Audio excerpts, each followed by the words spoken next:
नमस्कार, आप देख रहे हैं प्रदेश हलचल में हूं आपके साथ महेश जैन। नगर पालिका का सम्मेलन आज संपन्न हुआ। इस सम्मेलन में शहर हित में 23 प्रस्तावों को स्वीकृति मिली।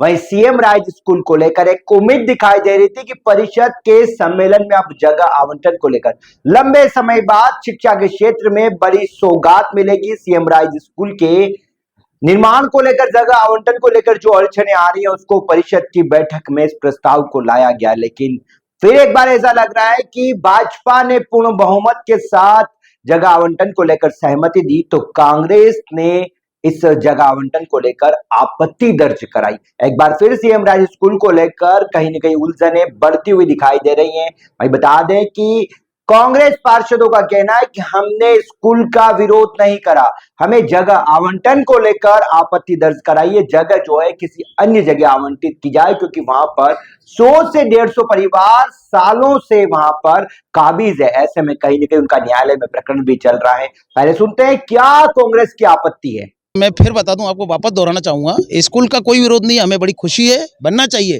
लेकिन स्थल का विरोध है। जगह वो ठीक नहीं है, क्योंकि उसमें पूर्व में मैं बता रहा हूँ 125 साल हो गए, अधिक 100 से ऊपर वहाँ के कई 125 परिवार वहाँ निवासरत कर रहे हैं। और वहाँ बेचारे जमीन हमारी है, नहीं, नगर पालिका की अगर वो निचले स्तर पर अगर कोर्ट ने कुछ फैसला दिया है तो जो नागरिकों को अपील करने का अधिकारी भी होता है। हाईकोर्ट में मामला चल रहा है, उन्होंने पूरे कागज दिए हैं। क्या करेंगे आगे आप? बस जब तक उसका हाईकोर्ट के जो निर्देश होंगे वहां से। लेकिन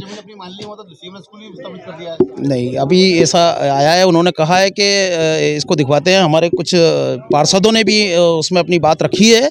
वही पूरे मामले में बता दें कि जो सम्मेलन था वो काफी हंगामेदार रहा। भाजपा की अध्यक्ष जो है स्वाति चोपड़ा, उनके कार्यकाल में नगर परिषद, नगर पालिका, नीमच की तस्वीरें कहां हैं, लोग परेशान है। इसको लेकर विपक्ष तो छोड़ो, भाजपा के ही महिला और पुरुष पार्षदों ने मोर्चा खोल डाला। एक के बाद एक उनके कार्य नहीं होने, अधिकारियों द्वारा सुनवाई नहीं होने, सरकारी बेशकीमती जमीनों का किस प्रकार से रक्षा नहीं की जा रही है। 8A का मामला हो या कई अन्य जगह का, कई जगह को लेकर सभापति जो है नीरज अहीर ने मोर्चा खोला और बताया कि किस प्रकार से सरकारी बेशकीमती जमीनों की रक्षा को लेकर नगर पालिका के जिम्मेदार लापरवाह बने हुए। पहले भी परिषद के सम्मेलनों में मामला उठाया गया था। मैं अगर बात करें तो पार्षद जो भाजपा के वीरेंद्र पाटीदार ने भी मोर्चा खोला। नामांतरण को लेकर कितनी फाइलें पेंडिंग है, लोगों को परेशान किया जा रहा है, किस तरह लोग परेशान है, इसको लेकर राजस्व सभा जो राजस्व निरीक्षक जो है उनसे जवाब मांगा गया, वो कोई जवाब नहीं देते दिखाई दिए। पूरे मामले में कहीं न कहीं लापरवाही की तस्वीरें दिखाई दी। इसको लेकर भी पूरा मामला गरमाया। नगर पालिका अध्यक्ष स्वाति चोपड़ा ने खुद कहा कहीं न कहीं पिछले सीएमओ के समय भी कई फाइलें रुकी हुई थी। उनका कहना था आखिर ये फाइलें क्यों रुक रही है। ऐसे में कहीं न कहीं ऐसा लग रहा है कि बेहतर नेतृत्व जो स्वाति चोपड़ा कर्मचारियों पर लगाने में पूरी तरीके से असफल दिखाई दे रही है। भाजपा के पार्षद ही अपने कामों को लेकर मोर्चा खोल रहे, छोटे मोटे कामों को लेकर पार्षदों में खासी नाराजगी। अध्यक्ष से सम्मेलन में गुहार लगाई जा रही कि हमारे काम नहीं होते। ऐसे में सोचिए आम जनता जब परिषद में आती होगी तो उनका क्या हाल होगा। चलो सुनाते पहले क्या कुछ कहना है भाजपा के पार्षदों का। नीमच नगर पालिका परिषद में आज भी यही बताया गया, जो सरकारी जमीनें जितनी भी हैं उन सभी को नगर पालिका के अधीन किया जाए। जैसे 8A है, खेत नंबर 12 है, ऐसे बहुत सी जगह हैं जो नगर पालिका के कुछ लोगों ने कब्जा कर रखा है उस पर। जब उस पर ये सब नगर पालिका को अपने अधीन करना चाहिए और नगर पालिका ये ट्रस्ट करके इन सभी को अपने प्रिकास्ट करके लगवाई जाए और जिन पर लगी हो उनको तुलवाई जाए प्राइवेट लोगों की। पहले भी मुद्दा उठाया था नगर सीएमओ साहब ने बताया 15 दिन में कार्रवाई करेंगे, नहीं करते तो हम आगे मुद्दे बात करेंगे। ये गुप्ता जी हैं, इनको कम से कम 3 महीने हो गए चक्कर लगाते। इनको आवेदन लगाना है बंगला बगीचा में। अब यूँ बताओ कि 3 महीने लेट होगा आवेदन रसीद के कारण, तो उसके अंदर जो सरचार्ज लगेगा वो कौन देगा? नहीं, पर उसकी वस्तुस्थिति देख लेते हैं, हम सूची बना लेते हैं। अगर इनमें कोई वैधानिक बाधा नहीं है तो उनको दर्ज हम करा लेंगे। आप कंफ्यूज मत करो और लोगों को गुमराह मत करो। जो आ रहा है रजिस्टर्ड डॉक्यूमेंट ला रहा है, उसकी ID बनाओ और टैक्स जमा कराओ। इससे सरकार की बदनामी हो रही है। लोग जो पैसे दे रहे हैं, जो देने के लिए आ रहे हैं, ये 200 प्रकरण बता रहे हैं, कम से कम 400 से 500 प्रकरण जो भी हो, 500 प्रकरण बाकी हो। अगर उसमें हमको देख लेंगे जो कोई वैधानिक बाधा है तो जो गलत करेगा वो मरेगा ना। आप तो आके कार्रवाई करो ना। मैं बता दें कि नपा सम्मेलन के दौरान 23 प्रस्ताव आए। जमीनों की बात करें, पानी, मूलभूत सुविधाओं को लेकर कॉलोनियों में लोग परेशान है, इसको लेकर पार्षद कह रहे हैं कि हम जनता को जवाब कैसे दें। बस स्टैंड की बात करें तो बस स्टैंड किरण शर्मा का जो वार्ड है वहां पर भी शौचालय के आड़ में शौचालय के सामने जो अवैध गुमटियां लगाई दी गई है, बस स्टैंड के वहां खड्डे हो रहे, लोग हादसों का शिकार हो, इसको लेकर भी भाजपा की पार्षद किरण शर्मा ने मोर्चा खोला। वहीं अगर बात करें तो नीरज अहीर ने भी जमीनों को लेकर बात करी, तो वीरेंद्र पाटीदार ने भी अपना मुद्दा रखा, छाया जायसवाल ने भी कर्मचारी सुनवाई नहीं करते हैं। जो चावला कॉलोनी है वहां पर पेयजल की समस्या से लोग परेशान है। इस पर कहीं ना कहीं सीएम और अध्यक्ष गोलमाल जवाब देते हुए दिखाई दे, लेकिन कहीं कहीं 3 साल होने को आ रहे हैं, 3 साल में कहीं ना कहीं बेहतर नेतृत्व का दावा अधूरा दिखाई दे रहा है, क्योंकि कर्मचारियों पर शिकंजा कसने में पूरी तरीके से नपा अध्यक्ष स्वाति चोपड़ा असफल दिखाई दे रही। सम्मेलन में खुद ही ये बता रही है कि कर्मचारी क्यों काम नहीं करते, आपको पार्षदों का काम करना है। ऐसे में सवाल ये खड़ा होता है कि जब आपको पता है अध्यक्ष महोदय कर्मचारी सही से काम नहीं कर रहे, तो उनके खिलाफ कार्रवाई क्यों नहीं होती है। हालांकि एक इंजीनियर के खिलाफ आज लापरवाही को लेकर कार्रवाई का प्रस्ताव हुआ, जहां पर बताया गया कि उसकी 1 महीने की सैलरी रोकी जाएगी। वहीं इंदिरा नगर की बात करें तो इंदिरा नगर सहित जो धारा सिंह पार्षद है भाजपा के, उन्होंने भी अपने ही परिषद के अध्यक्ष और कर्मचारियों के खिलाफ मोर्चा खोल दिया। बताया कि किस प्रकार से 2 साल से विकास के प्रस्ताव जो है वो लंबी थे, पीआईसी की बैठक में प्रस्ताव पास हुए थे, आज तक उस फाइल को आगे नहीं बढ़ाया गया। ऐसे में जनता को जवाब कैसे दे। इंजीनियर से लगाकर कर्मचारी सुनवाई नहीं करते हैं, मतलब एक के बाद एक सभापति खुद अध्यक्ष के सामने अपनी पीड़ा बता रहे कि कर्मचारी उनकी सुनवाई नहीं करते। ऐसे में सवाल यह खड़ा होता है कि नपा अध्यक्ष स्वाति चोपड़ा क्या कर रही है। अध्यक्ष होने के नाते अपना दायित्व क्या बखूबी निभाया जा रहा है। जब पार्षद ही कह रहे उनकी सुनवाई नहीं होती, तो आम जनता जो परिषद में अपने काम लेकर जाती होगी उनके साथ क्या होगा, इसका अंदाजा आप खुद लगा सकते हैं। क्योंकि कई शिकायतें नगर पालिका के खिलाफ लगातार जन सुनवाई में भी होती है, नपा के सीएमओ को भी की जाती है, लेकिन कोई उन पर असर नहीं होता है। हालांकि चलिए सुनते हैं अध्यक्ष का क्या कुछ कहना है इस सवालों पर, जमीनों से लगाकर बेहतर नेतृत्व से लगाकर, और जो भाजपा पार्षदों की समस्या है उस पर क्या कुछ कहना है। 23 प्रस्ताव हैं और सभी जो है प्रस्ताव सर्वसम्मति से पास हुए हैं, बहुमत से पास हुए हैं।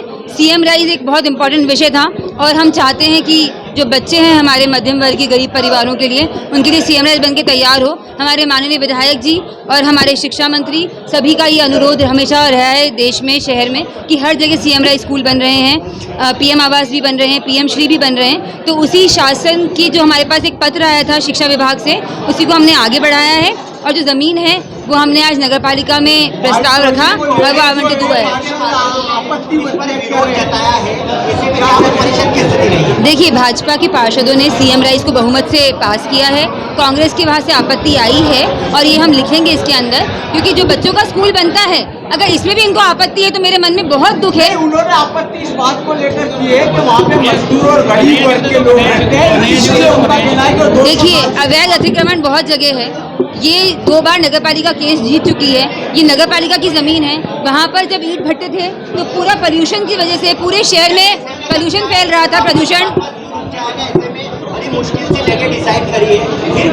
देखिए, प्रशासन को अवगत करा दिया है, प्रशासन ने बोला है कि वो पूरा सहयोग देंगे और प्रशासन ही वहाँ पर अग्रिम कार्रवाई करेगा। कर्मचारियों को लेकर यहाँ देखा गया कि खास कर आप बेहतर परिषद का दावा करती है, कर्मचारियों पर आप भी देख रहे हैं, आप भी नाराजगी है, कंट्रोल नहीं है। देखिए, लगातार यही बात हुई है परिषद में कि कर्मचारियों की कमी है, पूरे मध्य प्रदेश में कमी है।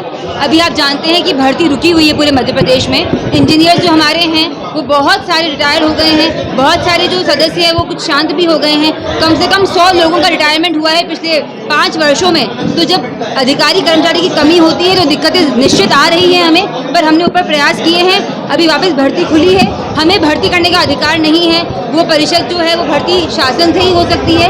तो वो हमारे पास नए अधिकारी कर्मचारी आ रहे हैं, इंजीनियर्स भी आ रहे हैं। मेरा परिषद की बैठक में सरेआम भ्रष्टाचार के आरोप लगा रहे अधिकारियों पर जनप्रतिनिधि, क्या कहें? देखिए, मैंने आपके सामने सवाल किया कि कौन सा परिषद में कौन सा अधिकारी कौन सा भ्रष्ट है, किसने पैसे लिए हैं, नाम बताइए, उसको अभी बर्खास्त कर देते हैं। पर उन्होंने कोई नाम बताया नहीं, तो झूठे इल्जाम तो उनको लगाने में बहुत लोग माहिर होते हैं। को लेकर आपके भाजपा के पार्षदों ने आरोप लगाया जो नगर पालिका की जमीनें हैं वहाँ पर लोग जेसीबी चला रहे हैं। पिछली बार भी परिषद में मामला आया था, उसको लेकर देखिए, क्या कदम उठाएंगे? इंजीनियर ने हमारे वहाँ बता दिया कि वहाँ जेसीबी जो है अगर चल रही है तो कार्रवाई करके रुकवा दी जाएगी। और ऐसा उनका मानना है कि हमारी तरफ से हमने किसी को भी कोई ऐसी अनुमति नहीं दी है जो अवैध भूखंड में निर्माण अनुमति नहीं जारी आज जाएगी। एक का मामला भी उठा, पहले भी उठा था, जो जगह पहले भी काम रुकवा दिया गया था, वहाँ पर प्रीकास्ट बाउंड्री वॉल भी हमने लगी हुई है, और अगर वहाँ पर कार्रवाई का इसलिए बोल दिया है परिषद के माध्यम से कि जल्द से जल्द वहाँ पर कार्रवाई की जाएगी।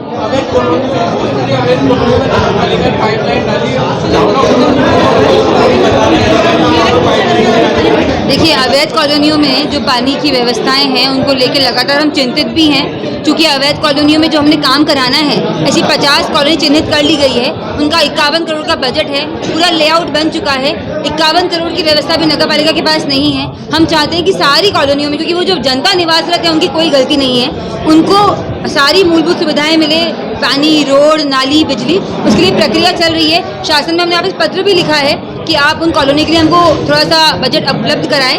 और जहाँ तक रही बात मूलभूत सुविधाओं की, पानी को लेकर भी यहाँ पर हम लोगों ने ये जो अवैध कॉलोनी है उसके लिए बोला है कि नियम अनुसार जो कर सकते हैं उनकी हेल्प करने के लिए हम जरूर करेंगे। इंजीनियर की तनख्वाह भी रोकी गई है, क्या कुछ प्रस्ताव दिया गया और आगामी क्या शिकंजा कसनी है? देखिए, कुछ लोगों द्वारा जो काम के लेकर नाराजगी व्यक्त की गई है और एक इंजीनियर के लिए सैलरी रोकने का भी बोला है, उनका भी हम लोगों ने प्रोसीडिंग में ये विषय रखेंगे और जो भी नियम अनुसार होगा वो उन पर कार्रवाई होगी। वही बता दें, अध्यक्ष ने जरूर कहा है कि पूरे मामले में बेहतर से बेहतर कार्य करने का प्रयास किया जा रहा है।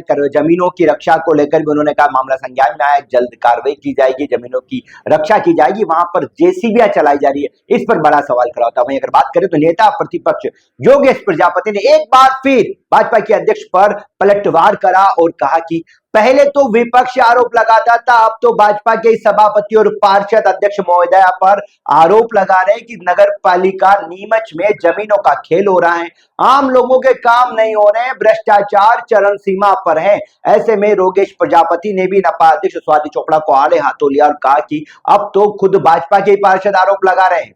आप देखिए कि नगर पालिका भारतीय जनता पार्टी की नगर पालिका और उन्हीं के पार्टी के लोग सभापतियों के द्वारा सीधा खुला रूप से अप्रत्यक्ष रूप से नगर पालिका पर आरोप लगाया और उन्होंने कहा है कि नगर पालिका में सिर्फ ज़मीनों के खेल हो रहे हैं। किस तरह से ज़मीनों की बंदरबाट नगर पालिका द्वारा की जा रही है, चाहे न्यायालय स्तर पर केस हारने का मामला हो, चाहे नगर पालिका के अंदर जो सेटिंग करने वाला मामला हो या कब्जे कराना हो, ये खेल नगर पालिका की वर्तमान परिषद में हो रहे हैं और भारतीय जनता पार्टी के सभापतियों ने आरोप लगाया है। उससे बड़ी बात एक और 8A के मामले में पिछले 3 परिषद से लगातार मामला उठ रहा है कि 8A में रातों रात बाउंड्री बन जाती है, कब्जे हो जाते हैं, जबकि खुद नगर पालिका के OS ने खड़े होकर जब सवाल पूछा तो उन्होंने कहा कि हाँ वो नगर पालिका की भूमि हो, उस पर नगर पालिका के नियम के अनुसार कोई दूसरा कब्जा नहीं कर सकता है। तो जब मैंने नगर पालिका CMO से बोला कि आप कब कब्जा छुड़वाओगे, तो नगर पालिका अध्यक्ष के दिखावे में और दबाव में नगर पालिका CMO के द्वारा भी कहना पड़ा कि हम उसको देखते हैं, दिखवाते हैं। तो कहीं ना कहीं नगर पालिका अध्यक्ष जी के परिवार का उसमें सीधा हस्तक्षेप है। वो अभी बोल जरूर रहे लेकिन कार्रवाई कोई भी नहीं करेंगे। ऐसी जमीनों के मामले लगातार नगर पालिका में उठ रहे हैं और जमीनों के खेल नगर पालिका में हो रहे हैं, इसका प्रमाण आज हो गया है। इसके अलावा देखिए कि सभापतियों के द्वारा कहा जा रहा है कि हमारे काम नहीं हो रहे हैं, तो आम पार्षद के कैसे काम होंगे। कोई सभापति जमीन का आरोप लगाता है, कोई काम का आरोप लगाता है, कोई भ्रष्टाचार का आरोप लगाता है। हमारे द्वारा नगर पालिका अध्यक्ष से जब सवाल पूछा गया तो नगर पालिका अध्यक्ष ने गुमराह करने की कोशिश करी कि विशेष सम्मेलन में पूछ नहीं सकता। सारे पार्षद विशेष सम्मेलन में सवाल कर रहे थे, उनको मालूम था नेता प्रतिपक्ष जो सवाल करेंगे वो सीधा उनसे कहीं ना कहीं भ्रष्टाचार की बूंद में आएगी और वो नगर पालिका अध्यक्ष से जुड़ा होगा, इसलिए उन्होंने गुमराह करने की फिर आज कोशिश करी है।